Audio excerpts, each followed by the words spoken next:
বন্ধুর মুখে সুখের ছায়া দেখলে তারে লাগে মায়া, হাসি মুখে কইলে কথা শান্তি লাগে মনে। বন্ধু মায়ার জাদু জানে আমার পরাণ ধইরা টানে, পিরিতের বন মারিয়া ছায়া নয়নে তোমায় বোঝাই গো কেমন, তোমার মায়ায় আমায় টানে। দুই নয়নে আছে জাদু বলে মনে পানে, এত মায়া লাগে কেন চাইলে তোমার পানে, এত মায়া লাগে কেন চাইলে তোমার পানে। মনে সুতায় মন বাঁধিয়া আলগা থাই কাটানে, বন্ধু মায়ার জাদু জানে আমার পরাণ ধইরা টানে, পিরিতের বন মারিয়া ছায়া নয়নে। সামনে নিয়ে জানতে চাচ্ছি, খুব সুন্দর সেট দেখছি, গান গাইতে এসেছেন, এটা একটু আপনার কাছে খুব মিষ্টি একটা গান করেছি। আচ্ছা শুরু করলাম। হ্যাঁ,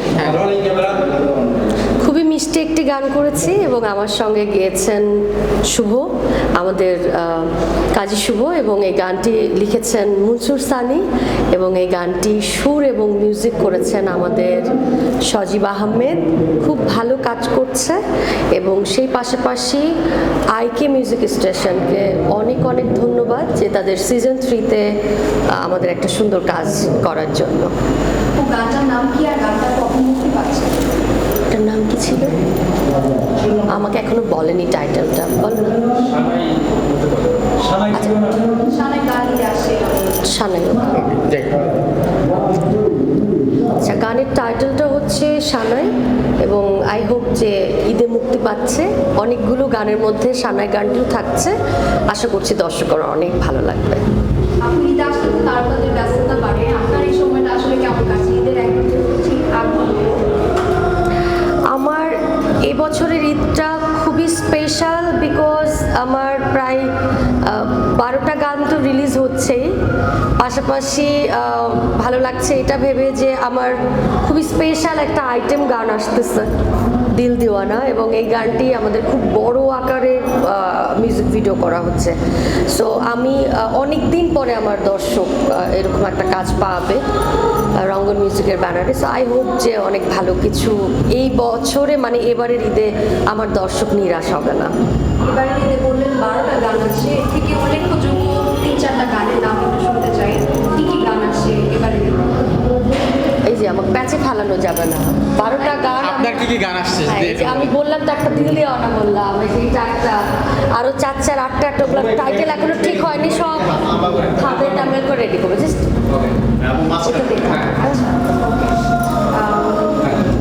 ঈদকে ঘিরে আসলে পরিকল্পনা কি? গান তো 12টা আসছে আমরা জানলাম, এর বাহিরে আসলে সালমার পরিকল্পনা কি? পরিকল্পনা বলতে আমার যেহেতু একটা ছোট্ট বিজনেস প্রতিষ্ঠান আছে ইউরোপিয়ান পার্ক, ওখানে আমি ঈদের 3 দিন আগের থেকে ফুল ফ্যামিলি নিয়ে ওখানে থাকবো এবং ঈদ করব। পাশাপাশি ঈদের পরের দিন থেকে আমার স্টেজ শো শুরু হচ্ছে, মানে আমাদের ঈদের আনন্দটা প্রায় তো 9 দিন অবধি থাকে বা 7 দিন ব্যাপীও অনেকে করা হয়। তো এটার সাথে সাথে পয়লা বৈশাখের একটা আমেজ পাচ্ছি এবার। সো শো নিয়ে অনেক ব্যস্ত থাকবো। স্টেজ শো নিয়ে যদি একটু জানতে চাই, দূর দূরান্ত ছুটে বেড়ানো হয় শো এর কারণে, সব থেকে মেমোরেবল স্মৃতি যদি একটু বলতে বলি, যে কোনো শো থেকে সালমার সাথে কি ঘটেছিল আসলে? আমার মেমোরেবল বলতে দুটো জিনিস আমার খুব মাথায় কাজ করে। আমি তাবিজ পেয়েছিলাম সিলেট থেকে, গাচ্ছিলাম, স্টেজে উঠে গান শুরু করেছি, হঠাৎ দেখে একটা ভক্ত সোনার উপর তাবিজ এভাবে ধরে সে সব দুলে দুলে একদম নাচতে নাচতে। হ্যাঁ, এক্স্যাক্টলি।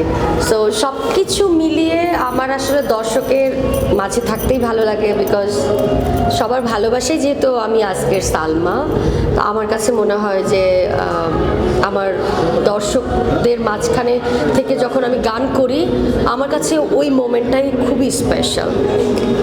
এত বছরের ক্যারিয়ারে যদি সবথেকে বড় প্রাপ্তি জিজ্ঞেস করি সালমার, সেটা কি? দর্শকের ভালোবাসা পাওয়া, আর আপনাদের ভালোবাসা তো আছেই। ঈদে কি রান্নাবান্না করা হয় কিনা? শুধু ঈদে না, আমি এভরিডে রান্না বান্না করি। ইনফ্যাক্ট আমি আজকেও রান্না করেছি। কাজ করি, কাজ শেষে আধা ঘন্টা সময় হলেও আমি রান্না করি, বিকজ আমার বাসায় কোনো কেনা খাবার চলে না, আমি সব নিজে হাতে পাক করি। সবথেকে পছন্দের